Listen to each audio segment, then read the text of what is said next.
जो जन्म जन्मांतरों से हमें भटकाता रहा, जो हमें विविध प्रकार के क्लेश अशांति बंधन देता रहा, उस अज्ञान के नाश का अवसर मिला है।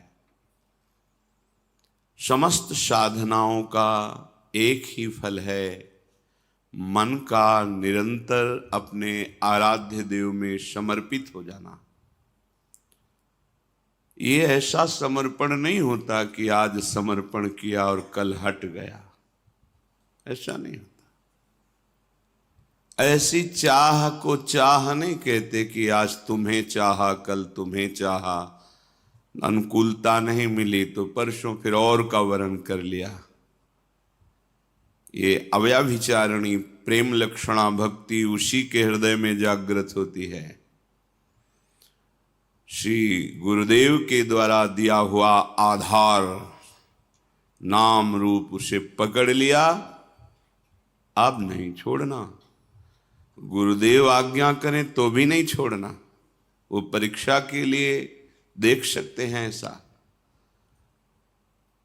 तब हमारा मन जो विषयों का आधार, देह का आधार लेकर, इंद्रियों का आधार लेकर विचरण करता है, वो आराध्य देव के चरणों का आधार पाकर विश्राम प्राप्त कर लेता है। मन विश्राम को प्राप्त हो गया।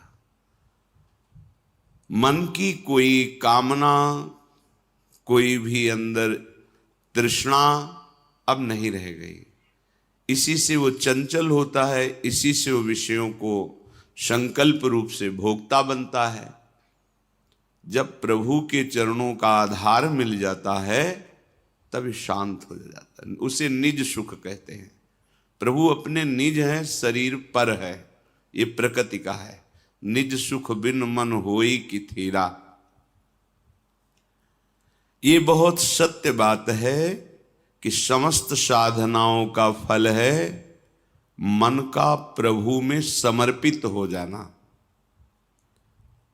ये थोड़ा कठिन है। जो नए उपासक हैं घबराएं नहीं, बिना मन के भी नाम जपने से कल्याण होगा। कल्याण ये होगा कि आगे चलकर मन लगने लगेगा, मन परम शांत हो जाएगा। पर ये वृंदावन प्रेम भूमि है, यहाँ हमारा विश्राम स्थल प्रेम है। इसलिए जहाँ ऊंचाई की अध्यात्म की प्रेम की बातें आवे तो निराश मत होना, वो आगे की मंजिल है, हमें प्राप्त हो जाएगी। सारे साधनों का एक ही पर्यावसान है, मन का इष्टाकार हो जाना, इष्टमय हो जाना। परंतु ये बहुत कठिन बात है। मन का प्रभु में समर्पित हो जाना बहुत कठिन बात है। ये सर्वथा सत्य है कि मन का जब तक प्रभु में पूर्ण समर्पण नहीं होगा तब तक अध्यात्म की ऊंचाई पर, जहां काम क्रोध लोभ मोह मद मत्सर स्पर्श भी नहीं कर सकता, अर्थात स्फुरण ही नहीं होता है, उस भूमिका पर पहुंचना असंभव है जब तक मन अपने आराध्य देव में समर्पित नहीं हो जाता। बड़ी कठिन चीज है मन को रोकना। 5 मिनट मन कहीं गया ही नहीं, केवल प्रभु में डूबा रहा, बहुत बड़ी उपलब्धि है। निरंतर मन भगवदाकार है, वो तो सिद्ध पुरुष हैं। अर्जुन के सदस्य जो महाबली हैं, भगवान के सखा हैं और दिव्य हैं, वो प्रभु से कहते हैं कि मन को रोक पाना बहुत कठिन है प्रभु। इतनी सामर्थ्य है भगवान की कृपा से कि आपने चरित्र सुना, उर्वशी जी काम से प्रेरित होकर स्वागत करती हैं और वो कहते हैं माता कुंती और माद्री के समान मैं आपको देखता हूं। जैसे गुरु पर भाव होता है वैसा आप पर भाव है, आप एक शब्द भी ऐसा न निकालिए।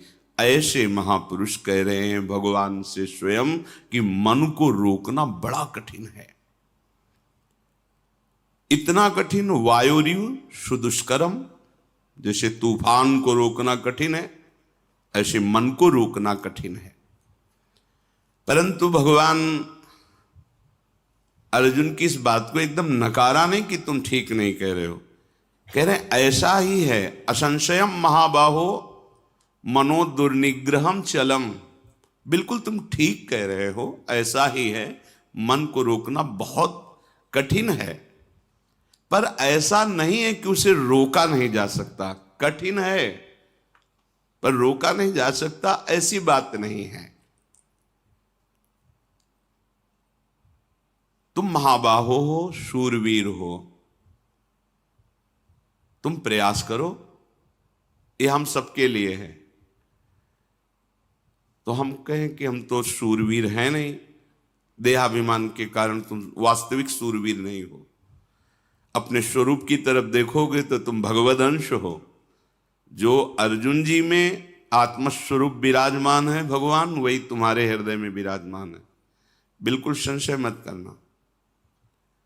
हम जितना शरीर और संसार से प्रीता करते जाते हैं, वैसे ही हम दिव्य शक्ति से रहित होते जाते हैं, और जितना हम इसका त्याग करके प्रभु में अनुराग, उतने हमारे अंदर दिव्यता आती जाती है।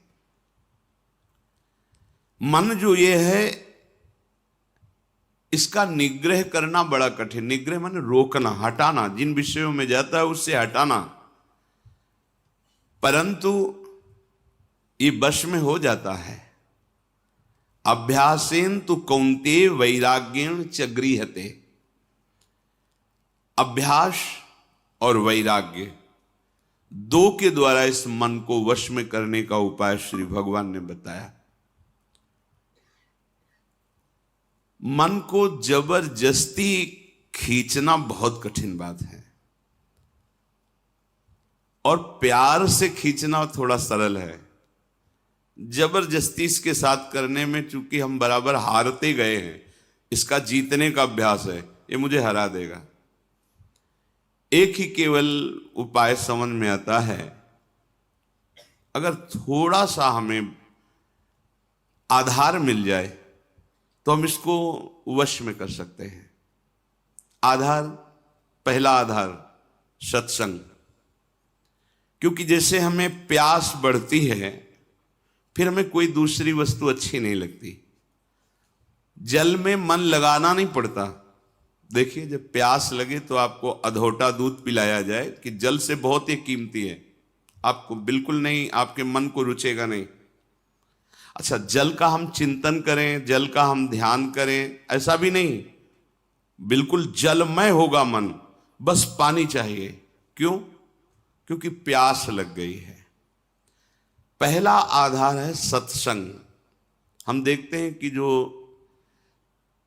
एकांतिक हैं पर सत्संग नहीं सुनते, बहुत से ऐसे दोष हैं जो उनको अध्यात्म में आगे नहीं बढ़ने देते।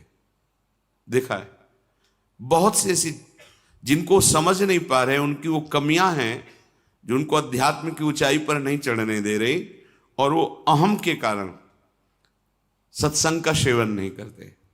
मैं सब जानता हूं, और इसी अहम में वो कमी बैठी हुई है जो तुम्हें भगवत साक्षात्कार नहीं होने देगी। देखो, भगवान शंकर को कुछ जानना नहीं है, लेकिन प्रसंग पे पाया गया कि काकभूषुंड जी जब भगवत चर्चा सत्संग करते हैं तो भगवान शंकर हंस रूप में वहां जाके सुनते हैं। क्योंकि शिव रूप में जाएंगे तो फिर उनको खड़े होकर के आदर करेंगे, पास बैठा लेंगे, फिर बोलेंगे नहीं, क्योंकि आदि महादेव विराजमान है, उनके सामने कैसे, तो वो हंस रूप में जाए। कहीं भी भगवत चर्चा हो हरि की, तो भगवान के परम प्रेमी महान भक्त जो अव्यक्त रूप से वो सुनते हैं। कहीं भी भगवत चर्चा हो, हनुमान जी जैसे परम ज्ञानी बैठकर सुनते हैं चुपचाप, गुप्त रूप में आकर के, ऐसे कि जैसे हम जान ही न पावे, ऐसे बैठ के सुनते हैं। सबसे पहला मन को रोकने का आधार है सत्संग। सत्संग क्या करता है? प्यास जगाता है प्रभु की। हमें क्यों आवश्यकता है भजन की? हम क्यों भगवत प्राप्ति करें? क्या जरूरत है? हमें जरूरत है भोजन की, रुपया पैसा की, भोग सामग्री की, पद प्रतिष्ठा की, वाहवाही की। ये असत्संग की बातें सत्संग में पूर्णतया धीरे धीरे अंदर की जो मन में बैठी हुई वो नष्ट हो जाती है और निश्चय होने लगता है कि भगवत प्राप्ति और भजन ही यही जीवन है। पहला आधार सत्संग है जो हमें प्रभु की प्यास जगाता है। बिना आधार के मन टिकता नहीं है। जब हमें सत्संग रूपी आधार मिलता है तब भक्तों से प्रियता जागृत होती है।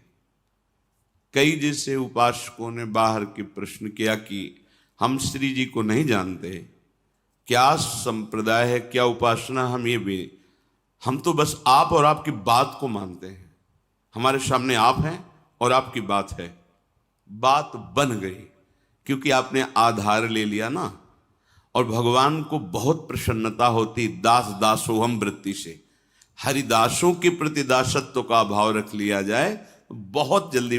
इसके बहुत सी छंदों में सेवक जी ने राधा वल्लभ भजत भज भली भली सब होए ऐसा वर्णन किया है। दूसरा आधार प्राप्त होता है भक्त प्रियता। भक्त प्रियता का तात्पर्य होता है उनके शरीर से राग नहीं, उनके द्वारा जो दिया हुआ उपासना का स्वरूप है वो प्राणों से भी अधिक प्रिय लगे। कल किसी ने एकांत में पूछा था, हम आपके हैं पर बहुत दूर रहते हैं विदेश में, ये बर्दाश्त नहीं होता, आपसे दूरी बर्दाश्त नहीं होती। अच्छा है पर उसे विवेक पूर्वक समझिए। हृदय की नजदीकी सबसे बड़ी नजदीकी होती है। शरीर की नजदीकी आपकी है और हृदय की नहीं है तो आप हमसे बहुत दूर हैं। हृदय की नजदीकी सदैव नजदीकी मानी जाती है। शरीर की नजदीकी और हृदय की दूरी बहुत दूरी माना जाता है। भक्त प्रियता, पहला सत्संग, दूसरा भक्त प्रियता। आपके हृदय में भक्त प्रियता। एक बार श्री पूज्य गोस्वामी राधा वल्लभ जी के पूर्व में किसी भक्त के यहां गए, हो बड़ा दैन्य भक्त, बहुत पुकार, तो आचार्य चरण कृपा करके पधारते थे, गृह पावन करते, राधा वल्लभ लाल जी के चरणों की उपासना का भाव प्रकट करते। उन्होंने कुछ ऐसे नाम मात्र की भेंट दी, चरणों में रोए। तो एक शिष्य थे जो बहुत धनी मानी थे, तो उन्होंने एकांत में 1 लाख स्वर्ण मुद्राएं रखी और कहा, महाराज जी मुझे अच्छा नहीं लगता कि आप ऐसों के घर में जाएं, ये मुद्राएं रखिए, जब जितना आदेश करेंगे भेजते रहेंगे, ये हमारे गुरुदेव वैसे नहीं। उनका तो तुम समझते हो हम धन लेने के लिए इनके घर आए, उठाओ, आज के बाद कभी सामने मत आना, हम भाव ग्रहण करने आते हैं, धन उठाओ, हमारे पास राधा वल्लभ लाल रूपी धन, हटाओ इसको, कभी सामने मत आना हमारे। क्या उन्होंने गलत कहा था?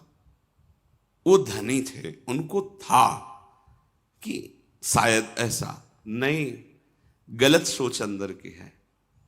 गुरुदेव आपकी वस्तु है, आप कृपा करके स्वीकार कीजिए, ये तो चलता है, लेकिन आप उसके यहां नहीं जाइए। और ये तो दासता हो गई ना, तुम स्वामी हो गए ना आज्ञा करने वाले, धन के बल से ये अभिमान झलका ना, निकलो यहां से, तुरंत निकलो।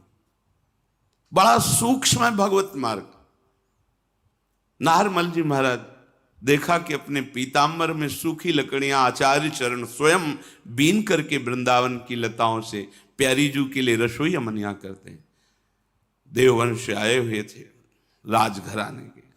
उनका प्रभु अच्छा नहीं लगा आप लकड़ी बीन रहे, ये हम धीमर से करवा देंगे, आप विराजिए। यद्यपि उनके अंदर सुख देने की भावना है, पर प्रधान वृत्ति धन होने के कारण अगर ये कह देते कि प्रभु आप विराजिए, मैं बीन करके एकत्रित करता हूं, ये सेवा का सौभाग्य मुझे दीजिए, तो बहुत प्रशंसनीय बात। लेकिन धीमर से करवा देंगे। महाप्रभु ने कहा, विशुद्ध संतों की, रसिकों की कृपा से मुझे महारानी जी की सेवा का सौभाग्य मिला। श्री जी की सेवा को तुम हे देखते हो, धीमर से कर, आज के बाद मैं तुम्हारा त्याग करता हूं। खूब रोए, श्री जी से प्रार्थना की। जब श्री जी ने आदेश किया तब फिर क्षमा किया। भक्तों के संग का निर्वाह करना बड़ा कठिन होता है, क्योंकि भक्त का संग का जब रंग चढ़ेगा तो वो अपने स्वामी के दरबार में ले जाने लायक बनाएंगे।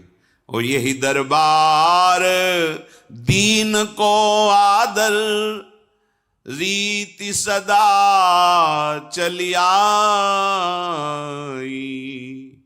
हमारे मालिक के दरबार में दैन्य का प्रयोग होता है, अहम का नहीं, दीनता। जेहि दीन पियारे वेद पुकारे द्रवहु सुश्री भगवान। जिनको दीन प्यारे हैं तो संत जन क्या करते हैं?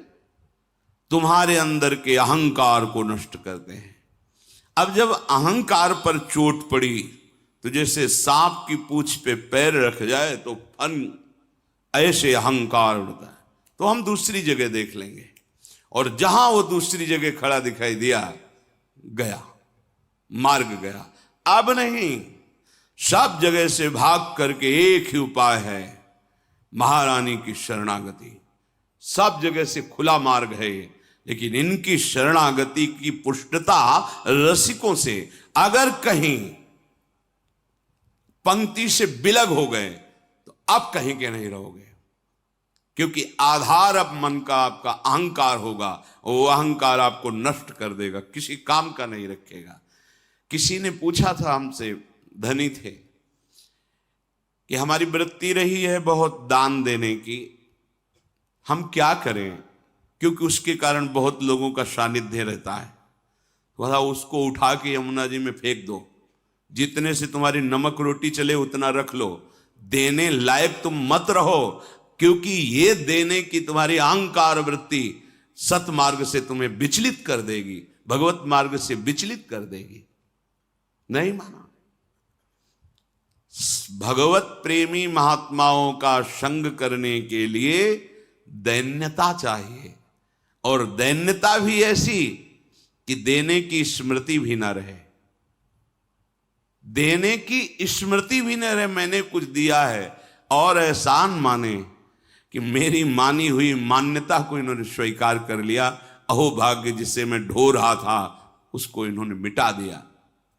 जब भक्त संग होता है, इसके बाद उसको प्रेम का आधार मिलता है। क्या? नाम में प्रीति, रूप में प्रीति, लीला में प्रीति, प्रभु की सेवा में प्रीति। अब जैसे उसे ये आधार मिला तो फिर मन लगाना नहीं पड़ता, स्मरण प्रारंभ हो जाता है।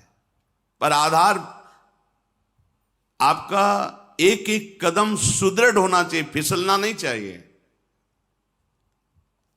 जो तुम्हारे अनुकूल बर्ताव करे सदैव, तो आप निश्चित समझ लेना आपका दरबार में प्रवेश नहीं होगा। बात समझ लो हृदय से, आपका कल्याण नहीं होगा, क्योंकि जगत में यही तुम्हें मिलता रहा है, उसी से तुम्हारा मलिन अहंकार पुष्ट हुआ है। अब उसके नष्ट होने का अवसर मिला है, क्योंकि भक्त संग मिला है। एक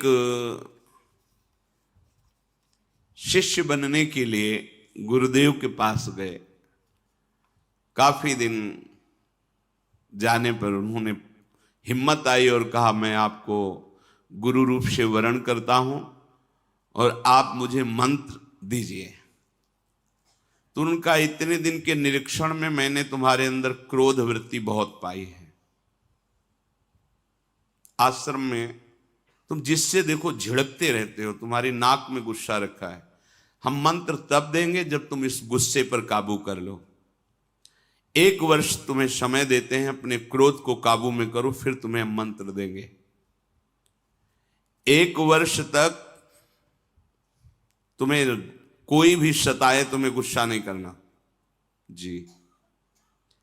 1 वर्ष पूरा हुआ, स्नान करके आ रहे थे, गुरुजी ने एक मेहता रानी को बुलाया और कहा, माई ये आ रहा है, तुम झाड़ू ऐसा लगाना किसी के ऊपर धूल जाए।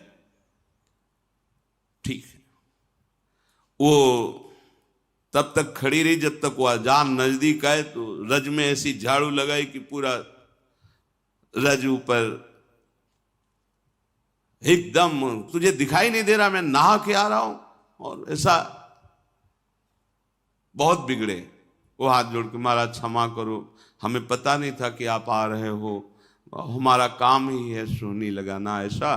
तो मारने के लिए भी।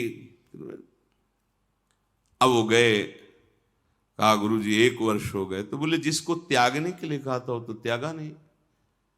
सुना अभी अभी तुम गुस्सा करके आ रहे हो मेतरानी से, जो नित्य सोनी सेवा करती हैं।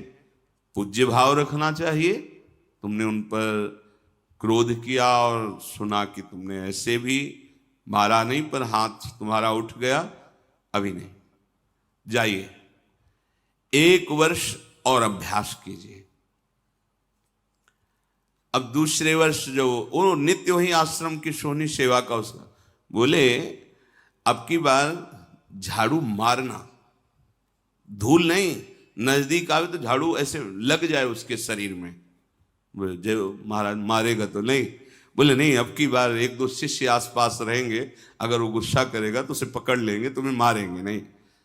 ठीक है महाराज।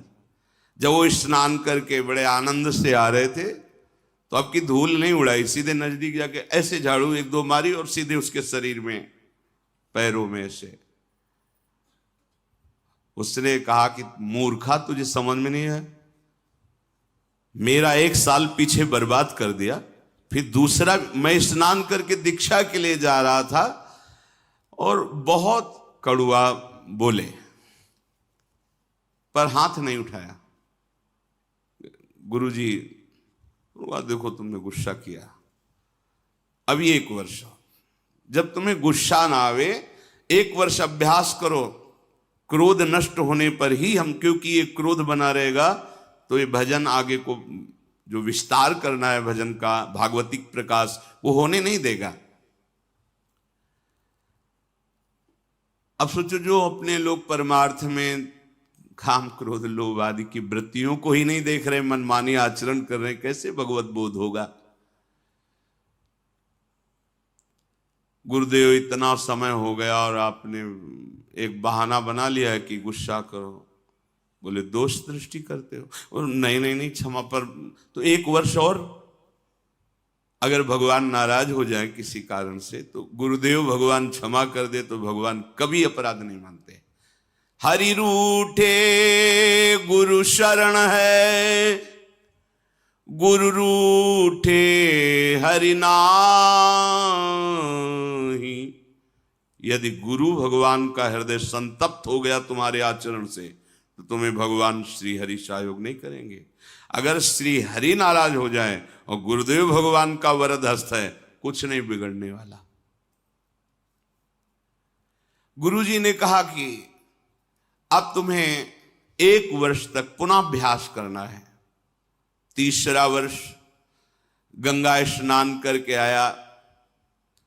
गुरुदेव ने कहा, आपकी बार कूड़ा भर के पूरी टोकरी रखना, जितना जूठन पत्तल सब आते उसकी खोपड़ी से डाल देना। ऐसा ही किया।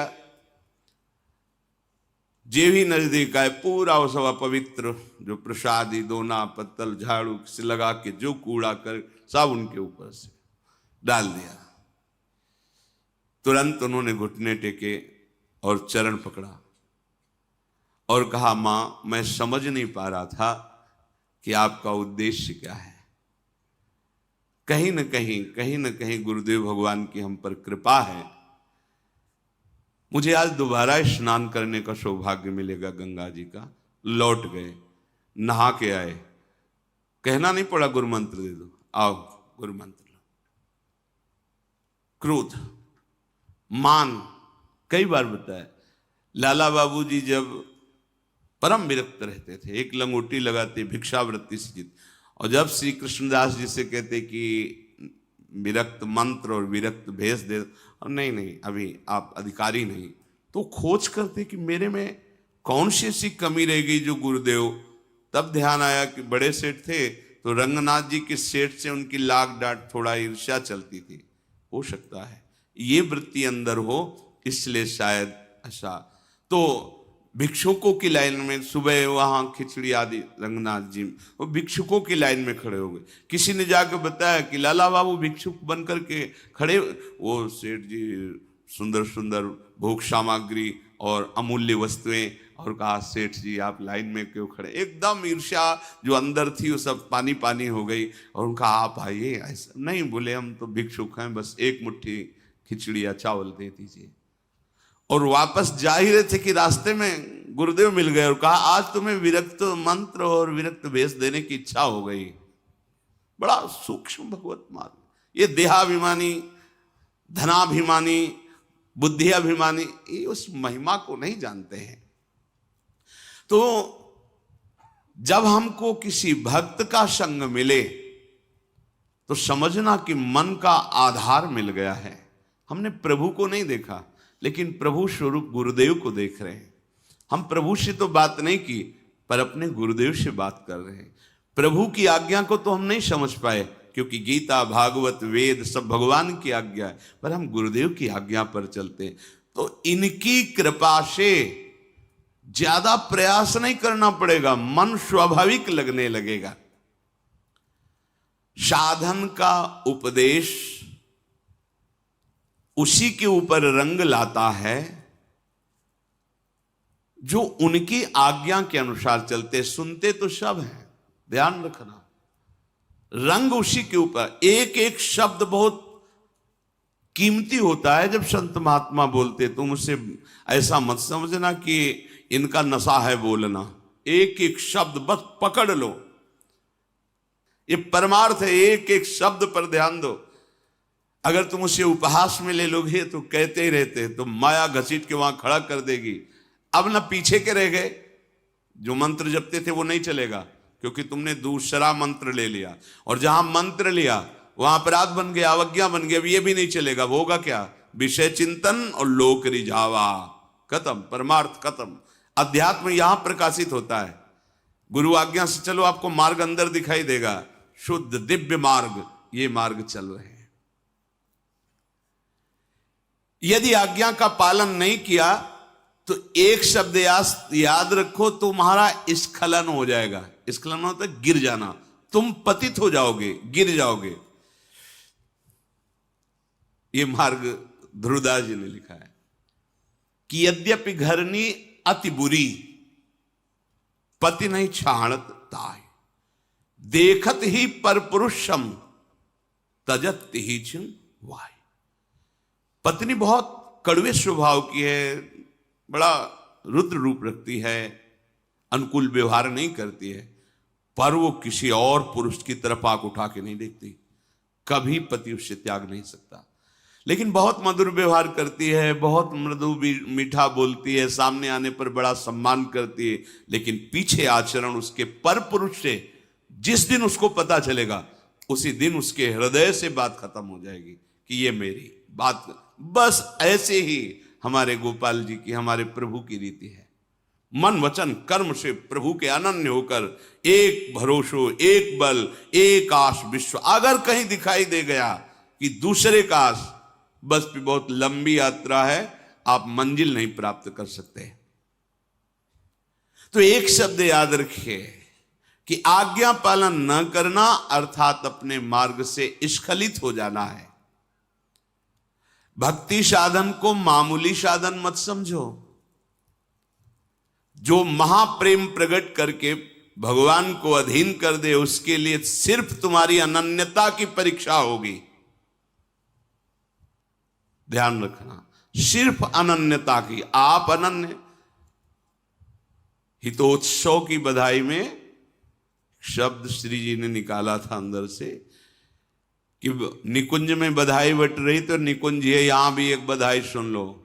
यदि इनके सिवा तुम्हारे हृदय में अन्य आश्रय नहीं हुआ तो बधाई पक्की आखिरी जन्म। तो आपको लगता है हवा में बोल गए। एक दिन टटिया स्थान के एक महापुरुष बहुत प्रसन्न थे।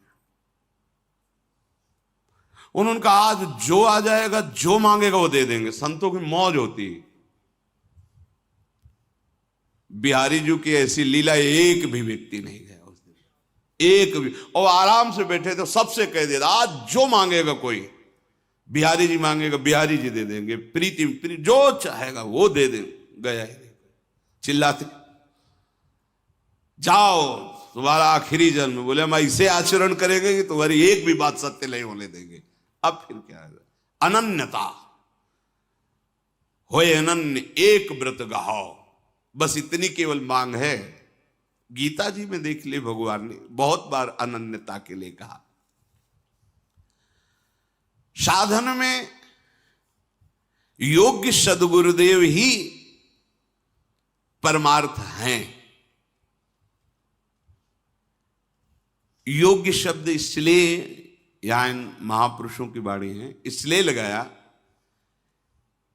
कि पहले गुरु संग करना, पहला ही आधार बताया गया सत्संग, कि संग से ये देखना है कि ये जो मुझे स्वीकार कर रहे हैं मेरे धन के लिए, मेरे किसी पावर के लिए या किसी स्वार्थ के लिए तो नहीं है। अगर है तो नहीं बनाना चाहिए गुरु। जज स्वामी जब नारायण स्वामी के नाम से जो प्रसिद्ध हुए, जब उनको जज भाव से वैराग्य हुआ भगवत प्राप्ति के लिए, तो हरिद्वार गए, ऋषिकेश।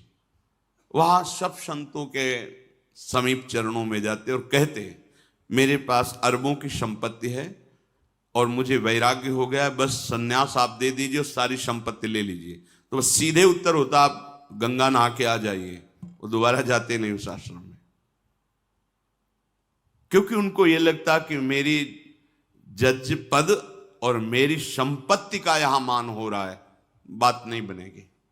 मैं अमुक हूं, मेरे पास इतना वैभव है और मैं विरक्त होना चाहता हूं, सब आपको देना। आओ आओ आओ, मतलब आदर किसका हो रहा है? नहीं। जहां वो गए उनको तब उन्होंने विचार किया कि गुरु के बिना भगवत मार्ग नहीं, भगवत मार्ग के बिना हमारा जीवन नहीं, इसलिए प्राण त्याग देंगे। तो उत्तराखंड तो पर्वतों का, बहुत बड़ी बड़ी खाइयों का, तो विचार किया ऐसी ऊंचाई में चढ़ेंगे और वहां से शरीर को गिरा देंगे और मृत्यु, क्योंकि बिना गुरु के भगवत मार्ग प्रकाशित नहीं होता और गुरु हमें मिल नहीं रहे। जो ही चढ़ाई पर चढ़कर गिरने की सोचा, पीछे से किसी ने पकड़ लिया। ऐसे पीछे मुड़ के देखा, एक संत खड़े थे। गुरु चाहिए, नारायण नारायण नारायण, तत्काल अंतर्धान हो गए। जीवन भर बस नारायण नारायण नारायण। तो भाई जी के समीप जब गीता वाटिका में गए थे तो नाम महिमा दिखाने के कोई चमत्कार नहीं, वो एक ऐसे नली रखे, कहीं भी रख दो, यहां रख दो, कान में लगाओ तो यहां नस जैसे धक धक ऐसे होती, ऐसे नारायण नारायण नारायण नारायण। काशी में एक माई थी जो सन्यास मार्ग की पथिक थी, और प्रणो ओम ओम ओम, तो जैसे तिलक बहुत काल तक लगाओ फिर धुलो तो वहां सफेद चिन्ह बन जाता है, ऐसे उसके पूरे ऐसे शरीर में ऊर्ध्वभाग में प्रणो लिखा हुआ था। लिखा हुआ नहीं, ऐसे स्वाभाविक ऐसे उसके त्वचा में दिखाई देता था। हमारे हित धाम में श्री स्वामी शरण बाबा हो गए हैं, उनके मस्तक में ऐसे राधा निरंतर रटने का, राधा राधा। यदि हम जिनके पास गए हो हमारे पद का सम्मान कर रहे हैं, हमारी भोग सामग्री का सम्मान कर रहे हैं, तो फिर बात गड़बड़ है, फिर ठीक नहीं। शिष्य बनने के लिए केवल उसकी भगवत प्रियता देखी जाती है। क्यों मंत्र लेना चाहते हो? भजन करके भगवत प्राप्ति, इसके बाद कुछ नहीं पूछा जाता। तुम व्यापार करते हो, तुम नौकरी करते हो, तुम क्या नहीं, तुम कौन हो, क्या, कुछ मतलब नहीं। किस कुल के, कितना पढ़े लिखे, कितना ऐश्वर्य, ये सब अगर पूछा जाता है तो बात कुछ और है। केवल पूछा संत केवल देखता है किस उद्देश्य से तुम दीक्षा लेना चाहते हो। हमारे पाप नष्ट हो जाए, हमारा कल्याण हो, अधिकारी हमें भगवत प्रेम प्राप्त हो, हमारा जीवन सार्थक हो, हम धर्म से चले, सत्य से चले, बस इतना परिचय। आप जो भी हो मेरे प्रभु के अंश हो, जहां के भी हो हमारे प्रभु की गोद में हो, चलो भगवत मार्ग में, बस इतना परिचय आवश्यक है। तब लग जोगी जगत गुरु, जब लग रहा है निराश, और जब आशा मन में भई तो जग गुरु और जोगी दास। ये भगवत मार्ग है। इसलिए कह रहे हैं भगवत मार्ग प्रकाशित होता है गुरुदेव से, पर योग्य गुरु आवश्यक है। यदि गुरु ना मिले तो भगवान से प्रार्थना करो, उनका नाम जप करते हुए कि मुझे गुरुदेव रूप से मिलो। भगवान के नाम का आधार पकड़ो और उनसे प्रार्थना करो कि कोई वैष्णव, कोई परम हंस, कोई भगवत प्रेमी महात्मा जो आप में रमण कर रहा है, आप जिसके हृदय में खेल रहे हैं, मुझे परिचय नहीं, आप मुझे मिलाओ। भगवान मिला देंगे, या वो स्वयं आके वर्ण कर लेंगे या वहां पहुंचा देंगे, और नहीं। अपने आप से निर्णय मत कीजिए, आज बनाया कल छोड़ दिया। ये खिलवाड़ का मार्ग नहीं है, इसमें अपराध बनेगा और आपका चांस जो भगवत प्राप्ति का है वो मुश्किल हो जाएगा।